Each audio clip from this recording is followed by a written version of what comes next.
Ya sama seperti NU dan Muhammadiyah selalu khilaf awal Ramadan. Itu memang nggak bisa nggak khilaf. Misalnya begini, tak beri contoh ya.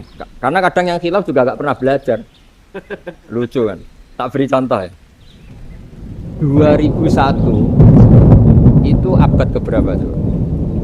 Tahun 2001. Abad 21 abad apa abad 20? Abad 21. Jadi meskipun terpaut 1 tahun, padahal abad itu 100. Nah pikirannya orang-orang Muhammadiyah seperti itu. Hilal kalau sudah melewati garis ufuk, meskipun setengah derajat atau 1 derajat itu sudah ikut bulan berikutnya. Sehingga ya sudah, meskipun sekian derajat sudah dianggap Ramadan. Nah pikirannya orang NU enggak. Harus ru'yah bil fi'li. Itu sebetulnya lagi-lagi sebenarnya enggak masalah NU dan Muhammadiyah, itu di kitab-kitab ya seperti itu. Kita ini enggak biasa goblok ya. Artinya kita tahunya, kita yang keluarga kiai tahunya kunut mazhab Hanafi, enggak kunut mazhab Syafi'i. Tapi tahu-tahu ini mazhab NU, ini mazhab itu aneh itu menurut kita. Kita ini anggap apa? Mana ada Muhammadiyah jadi mustahid, mana ada NU jadi mustahid.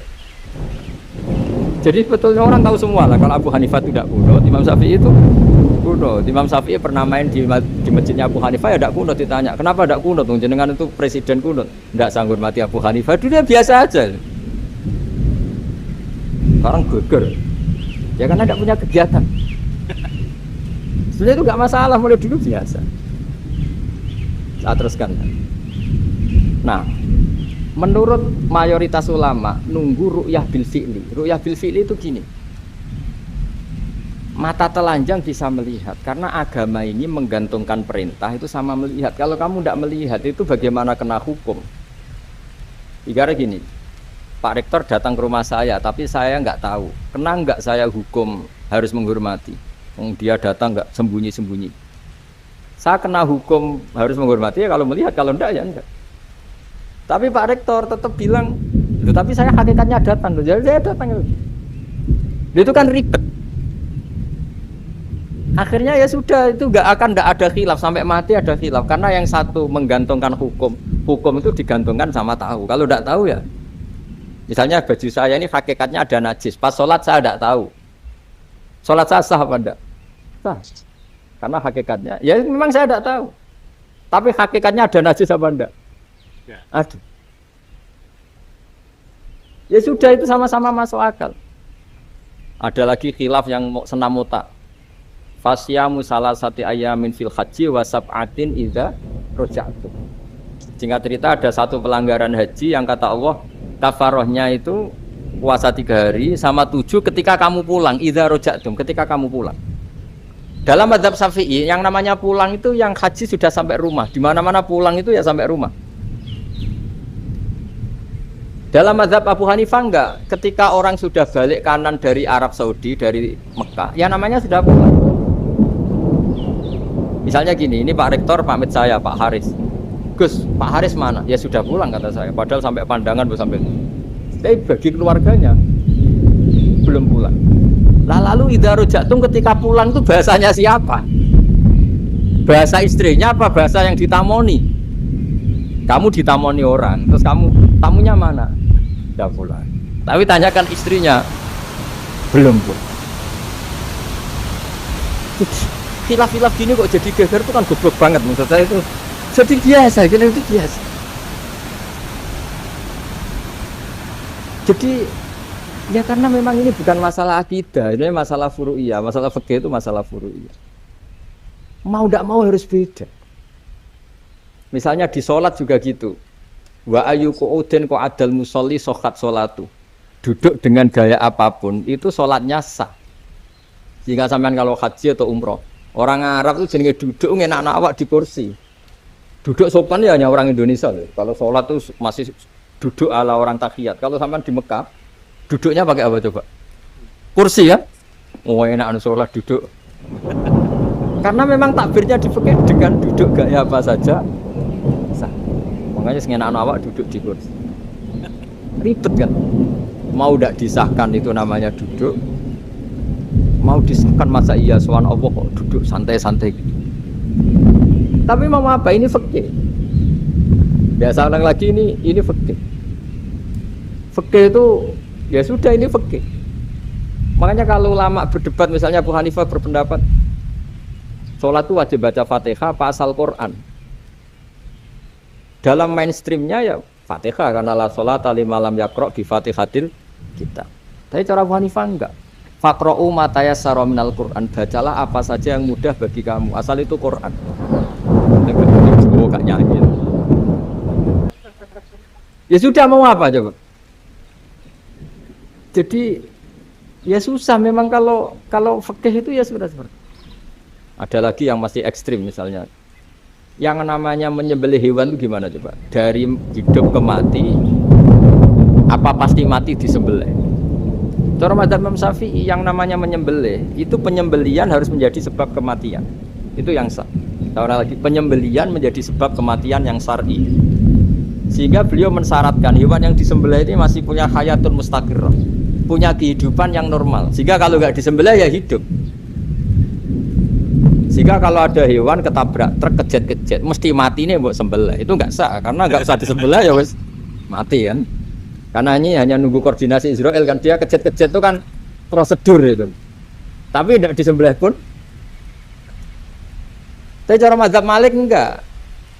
Pokoknya anggere jek duwe nyawa jenenge kewan urip. Dengan kamu sembelih berarti matine mergo mbok sembelih. Meskipun nanti ya enggak usah disembelih ya mati. Coba hitung secara ilmu matematika. Kalau enggak disembelih hidupnya 5 menit. Gara-gara kamu sembelih hidupnya langsung mati. Terus dia matinya cara di persidangan matinya disebabkan apa? Disebabkan disembelih apa kecelakaan? Oh ya debat toh kamu. Sama-sama UMM aja debat.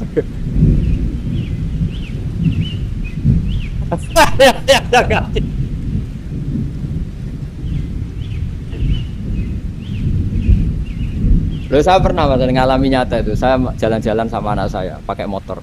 Sampai di jalan raya gitu ada ayam jago ketabrak mobil, kejet-kejet. Orangnya tanya, "Gus, ini halal tau ora?" Wis kanggo kon halal lah. Suatu saat dia enggak terima kan, tanya, "Kenapa?" Ya nak kiai ra pantes, masuk kewan mesti mati nek tak sembelih. Nak kiai pantes.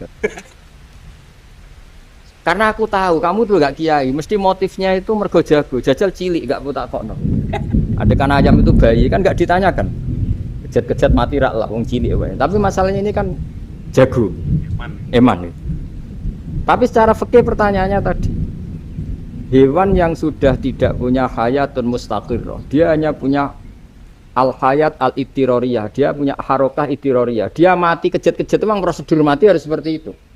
Mbok kecelakaan kayak apa, kalau mati kan kejet-kejet dulu. Nah ketika kejet-kejet ini pertanyaannya ini kan hidup apa mati namanya? Enggak, namanya hidup apa mati? Pas kejet-kejet itu hidup, cara Imam Malik itu hidup. Ya sudah, kalau hidup disembelih ya halal. Karena misalnya nanti kalau nggak disembelih matinya kan 2 menit lagi, gara-gara disembelih mati sekarang. Tetap penyebab kematian itu nyembelih. Penyembelian ini sebab kematian. Tapi kalau Imam Syafi'i enggak, cara berpikir wes nemen, paling roh besok kaget langsung mati. Kalau gitu berarti kamu nyembelih barang mati. Jadi fikih itu kadang unik. Makanya ketika ngitung fikih itu unik. Orang keluar mani wajib apa? Mandi kan. Terus Imam Syafi'i ditanya, kenapa kalau orang lahir kelahiran juga harus mandi? Namanya nifas. Fa innal walada waliyun munaqidun. Anak ya mani yang menggumpal. Bedanya apa anak dengan mani itu? Jadi fikih itu kadang lucu. Di rumah-rumah orang tenan juga lucu. Keluar mani wajib mandi. Berarti kalau keluar anak ya wajib mandi karena hakikatnya anak adalah mani yang mengkristal. Terus orang jadi dosen macam-macam itu kan hakikatnya mani. Itu fikih. Nah terus ditanya, kenapa kalau lahir langsung mati tidak wajib disolati? Ya jawabannya Mas Syafi'i lucu. Di mana-mana sholat itu nyolati mayit. Yang namanya mayit itu pernah hidup terus mati. Kalau itu ndak mayit ya sudah. Jadi kadang, nah iya kan disebut sholat mayit. Yang namanya mayit itu apa? Pernah hidup. Nah ini kan ndak pernah hidup. Maka ya sudah seperti. Jadi nggak khilaf itu nggak mungkin. Nah, kalau qit'atul lahmin, kalau hanya potongan daging, mungkin wah itu tidak manusia karena qit'atul lahmin. Sekarang pertanyaannya, kalau sudah berbentuk manusia, meskipun tidak pernah hidup, nah ini mulai perdebatan karena melihat tidak pernah hidup itu nggak memenuhi syarat, tapi melihat ini sudah suratu adamiyin, bentuknya sudah. Nah kira-kira gitu perdebatan fikih. Makanya dulu awal mula zaman sahabat itu sudah debat. Masyhur kan, Nabi ada kontingen ke Bani Quraidah. Ya kalau kira-kira saya minta Pak Rektor kamu jangan, kalau ke Malang jangan sholat asar kecuali sampai Tuban. Sebelum Tuban ternyata matahari mau tenggelam. Terus Pak Rektor milih, wah sudah sholat di Bulu. Padahal belum Tuban. Padahal saya bilang jangan sholat asar kecuali di Tuban. Yang Pak Haris enggak, tetap sholat di Tuban meskipun matahari sudah tenggelam. Karena Nabi menyebut Tuban. Singkat cerita, zaman itu kan Bani Quraidah. La tusolliyanal asra illa fi Bani Quraidah. Kalian semua jangan sholat asar kecuali sampai Bani Quraidah. Ternyata di tengah perjalanan matahari sudah mau tenggelam, kira-kira kurang 2 menit atau 3 menit.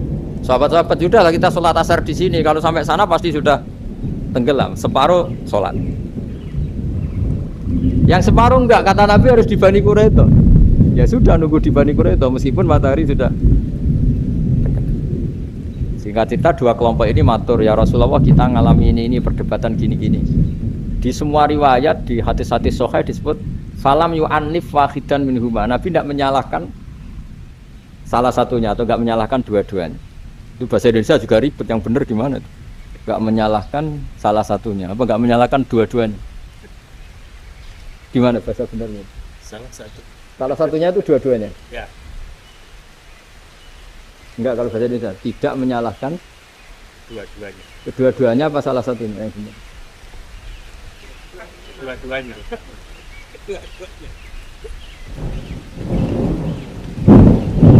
Bahasa Indonesia itu ya kadang ruwet ya. Orang pinter kayak Pak Habibie itu namanya ya orang luar biasa. Nanti sekolahnya orang-orang idiot itu ya sekolahan luar biasa. Orang pinter banget bahasa Indonesianya ya luar biasa. Kalau sekolah untuk orang-orang yang idiot juga luar biasa. Jadi kalau dipuji luar biasa tuh gak jelas ini luar biasa ya. Gak jelas kadang bahasa kita ini kadang ya gak jelas. Nah itu gak menyalahkan dua-duanya apa salah satu? Keduanya. Tidak menyalahkan kedua-duanya. Misalnya dibahasakan gak menyalahkan salah satunya, benar apa salah? Benar. Benar, ya udah benar semua. Jadi itu bukti bahwa ijtihad itu boleh. Seorang lagi bukti bahwa ijtihad itu boleh. Padahal ini jelas yang satu harus sholat asar, padahal matahari sudah tenggelam. Makanya di antara fikih unik itu begini. Saya ulang lagi fikih unik. Saya menyaksikan betul ketika ada orang tanya Mbah Mun saya ini Kopassus. Kadang latihan itu sampai waktu zuhur habis. Saya harus bagaimana? Gayanya Mbah Mun itu unik.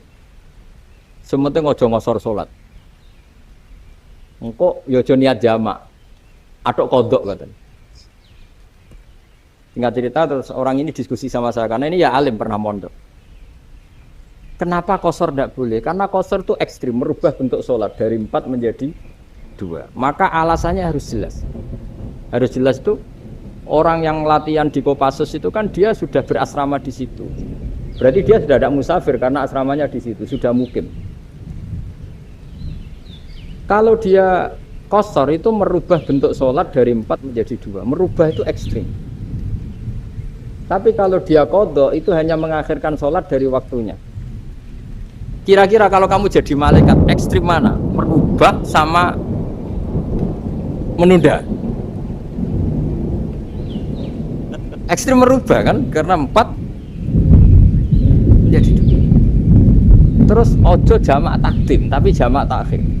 Itu juga penting. Bagi pengkaji fikih itu penting. Kalau jamak takhir itu salah-salah sidik ora pati popo. Kenapa? Kan mirip zuhur qadha. Kalau jamak takhir kan lho. Tapi kalau jamak takdim asar kok di waktu zuhur ekstrim mana?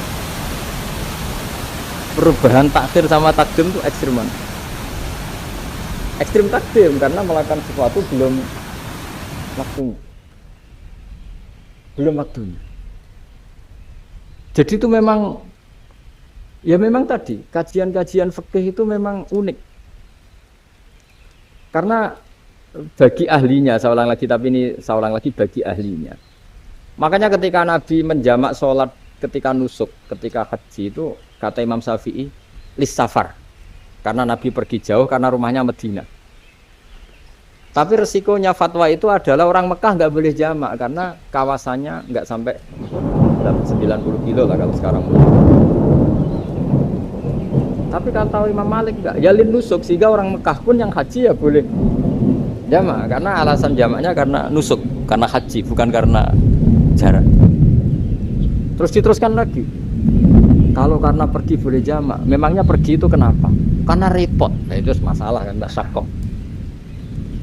Nah, terus mulai ada orang-orang yang ngawur kan, resepsi jamak ribet, wis resepsi duit utangan kan capek.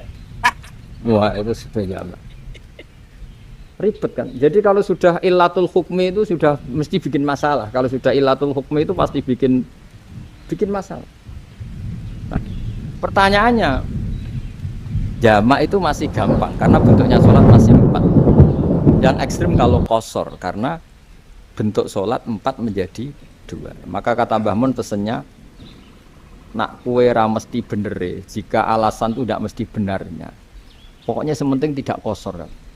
Juga tidak jamak takdim karena qasar ini kan merubah bentuk sholat kan jadi ekstrim.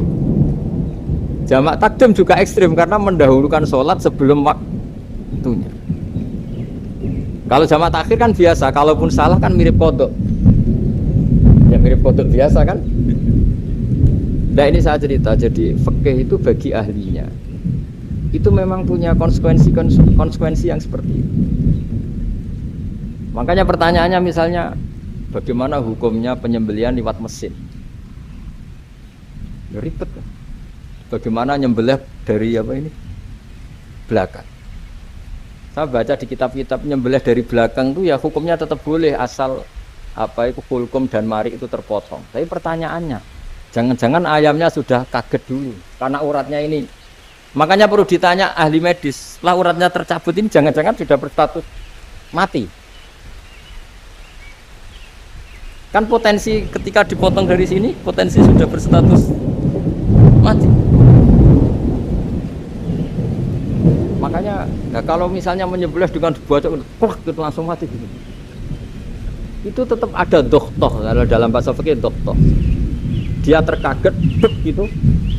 Ada doktoh karena nggak bisa bernafas terus mati. Berarti kelangsungannya bangkai. Jadi orang yang pengkaji fikih itu ya seperti itu, memang itu yang ditekuni.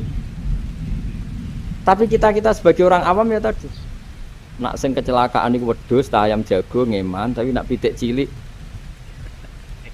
ikhlas.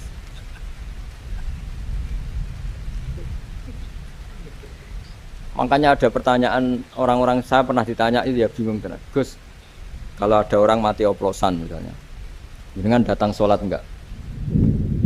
Ya datang sholat kan, dia orang mukmin, saya tetap sholat. Kenapa? Ya kan matinya oplosan. Tapi andaikan tokoh yang mati, kamu sholat ya? Ya sholat kan dia tokoh. Jadi ribet. Fikih itu ribet. Makanya Imam Nawawi nanti ngendikan gini. Ada orang ngundang Nabi, ya Rasulullah, saya mohon nyolati ini. Nabi tanya, punya utang enggak? Punya. Nabi, saya enggak mau nyolati mayit yang punya utang. Ada sahabat datang, ya Rasulullah, utang itu tak ambil alih kami. Berarti dia sudah tidak punya utang. Terus Nabi kerso nyolati. Pertanyaannya, utang itu hal yang boleh. Saya ulangi, utang itu hal yang boleh. Tapi kenapa Nabi se-ekstrim itu? Tapi ketika Nabi mau kondur itu ngendikan gini, ini PR ya bagi UMM, ini PR ya. Nabi sebelum kondur bilang gini, sallu ala sahibikum. Jong, saya tidak nyolati ini, tapi tolong ini disolat. Terus kata Imam Nawawi, dianalogikan atau dikiaskan siapapun pelaku dosa besar atau mati dalam keadaan tidak benar, misalnya pas dugem mati, pas oplosan mati, itu sebaiknya tokoh-tokoh itu enggak nyolati karena nanti dianggap penghormatan. Misalnya ketua PP Muhammadiyah rektor nyolati wong mati oplosan kan keren. Mati oplosan disolati rektor. Ya sudah, tapi kalau nggak disolati nanti ada tradisi yang keliru, yaitu janazatul muslim tidak ngalami disolati. Padahal siapapun yang muslim, janazahnya harus disolati. Makanya setengah-tengah ya ora usah rektor lah, satpam sama itu tetap ada yang sholat. Itu kata Imam Nawawi. Jadi ketika ada orang mati nggak benar, itu sebaiknya tokoh-tokohnya nggak ikut nyolati, tapi awamun nas, orang kebanyakan ikut sholat. Jadi fikih itu agak jelimet karena tadi ketika tokoh ini nyolati, pertanyaannya bedanya apa mbek sing mati ning masjid mbek mati oplosan? Karena sama-sama semua orang nyolati, kan tidak ada sanksi sosial itu. Tapi ketika nggak disolatkan sama sekali, wah lebih parah lagi. Ini ada janazatul muslim tidak disolati. Sehingga kata Imam Nawawi ini hebatnya Nabi tengah-tengah. Jadi Nabi kuntur. Jong saya ada nyolati tapi shollu ala sahibikum. Ya tapi ini kamu harus nyolati. Kata Imam Nawawi, orang yang mati bunuh diri, orang yang mati oplosan, orang mati secara enggak benar itu asal dia muslim tetap wajib disolati karena sholat ini hakul muslim. Kan seorang muslim diantara haknya apa? Ketika mati dikafani, dimandikan, disolat.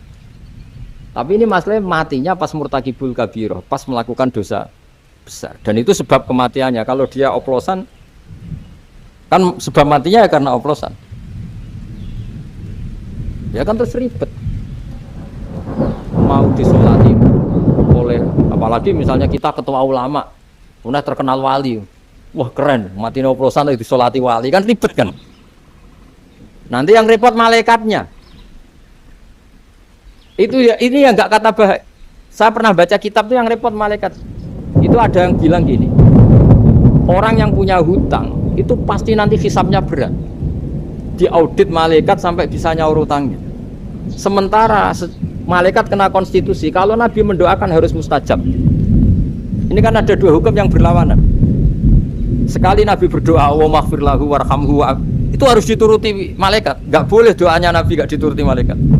Sementara aturan Islam juga harus dituruti, bahwa orang yang punya hutang harus tersandra oleh hutang. Tapi nak sing dunia Pak Haris kan, gatean. Gak ngefek gitu. Jadi misalnya Pak Haris dungo sampai nangis wa maghfir lahu kan, gak ngefek. Malaikat gak itu, gak sudah lewat. Tapi kalau Nabi yang berdoa kan harus dituruti. Ini masalahnya kan itu. Nah kalau diturutin berarti hutangnya harus bebas. Padahal secara aturan harus tersandra karena punya hutang. Dan nanti sama kalau yang mati oplosan ini yang doain wali sampai Allah maghfirlah, doanya wali kan harus terkabul. Sementara secara hukum dia harus kena sanksi karena oplosan tadi.